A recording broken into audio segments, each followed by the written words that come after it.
Hey, welcome back to Tapping In with Cheryl. The other morning, I woke up, I wasn't feeling really good, had kind of a rough night, and I decided, I got up, took care of the dogs, and then I decided I'm just going to go back to bed. I don't feel like, meditating or channeling or anything. I'm just going to take a day off. So I go back to bed, and I probably wasn't laying there for 5 minutes when this thought dropped into my head. What would Jesus want to tell the world? And immediately Jesus came in and he started telling me about it. So I had to get up and write it all down because I wasn't going to miss it. So I'm going to share that with you today, okay? There's a lot of blame, criticism, and judgment. That is just a smokescreen for your own unconscious guilt. You have come to the place where you know you are not guilty of anything. Once you truly understand that in your heart, you can release yourself from the guilt and shame that holds you back from recognizing your own divinity, and you can release others. Understand that you may not like or agree with everyone, and you don't have to. Your differences are all the same, meaning it doesn't matter what your differences are. You all have them. This is a part of your uniqueness. Be different and love anyway. I don't come to make you all into cookie-cutter examples. You are different so you can learn from one another. This expands your soul. In that expansion, you melt together and become the one.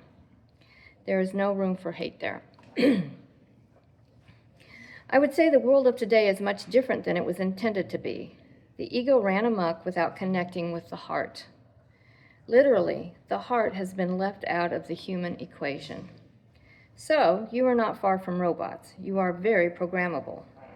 Without the spark of divine light, humans have become dull and small-minded. It's time to get out of the mind and the focus on the physical world.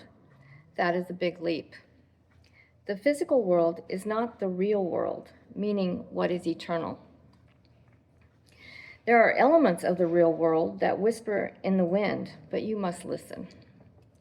Only those that still have a spark and a desire will finally turn their faces toward light. For most, they must become fully exhausted from the 3D, unwinnable games. They must see the futile cycles that keep them trapped. And boy, isn't that the truth? We have rinsed and repeated over and over again, doing the same old thing, the same old cycles, to no end. And we need to begin to recognize when these are unwinnable games, and that really can shift our attention elsewhere. Then we will be willing to make a giant paradigm shift and see in a new way. Their perspectives will begin to come into alignment with the divine, with what their soul really wants. Today's society is splitting, and it's obvious. There are those that are making a conscious choice and those that stay blind and trapped. Don't judge them, they are you. If they have not started their journey to awake yet, it's okay. Some never will, and that's okay. You're not here to make clones of yourself. You're here to focus on your journey and allow the rest their own choices. Otherwise, your journey would just become another religion. We don't need that. That never worked. People gave away their free will because they were lazy and would not take responsibility for themselves. Being a sovereign being means taking full responsibility for yourself, owning all of you. There is no one to blame. I come to you not in anger, but from a realistic perspective. There's no reason for anger. You do not want everyone to be like you or think like you. You would become stagnant with no growth. You need something to push against, to test you, to challenge you so you discover who you are. Earth is about know thyself, and this is how you do it. Prejudice and persecution happens because people do not know who they are, so they hide behind fear. This is the stupidest thing they could do. They rob themselves of the opportunity to grow and see themselves through someone else's eyes. You don't have to become those that are different, but allow them to be your teachers. This whole thing works out fine if you follow it through and really choose to know who you are at a spiritual level. That is where you are all the same. You are each different expressions of the same God source energy. That is to be celebrated, not condemned.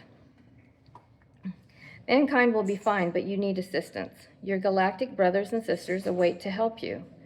They are already intervening by adjusting frequencies and bringing new energies to the planet.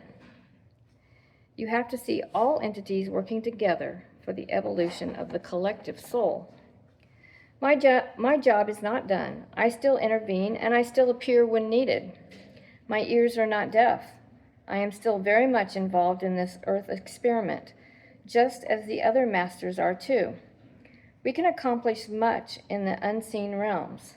We make guest appearances every now and then. In India, the Maharajis and Gurus perform miracles daily. This is much more normalized. It is not a shock the more you are exposed to it. These are the ones that know their connection to spirit and to energy. They know their rightful place in the cosmos. This is walking in your true power. If you all understood, you are the director of the orchestra. You call the shots, but you must be a clean vessel with right perspective. I want to say to all the light workers, or whatever words you want to use, keep walking forward in faith. You are not forgotten. It is always darkest before the dawn. You are commended and appreciated for your love and devotion. The world needs you. You are not given much information because things shift quickly. You are doing a good job at feeling your way through. That is what is intended. You are honing your skills. You are returning to your original nature. It just feels foreign because you have been kept in the dark for so long. Too many generations have been hidden from the light. Bask in your connection, knowing you cannot be separated. You are the light. Don't be afraid to shine. The world is looking for you. Well, that was kind of a surprise. I love to hear from Jesus, and I love to know that he's still on the job. He's still showing up, making appearances, and along with so many other masters that are still very involved in what's going on the planet to help us stay on track. This was kind of a surprise to me because I had no intentions the other morning of tapping in and tuning in to whatever wanted to come through. So it gives us a few things to think about here. And maybe you'll replay this and get some more out of it. Have a great day. Bye.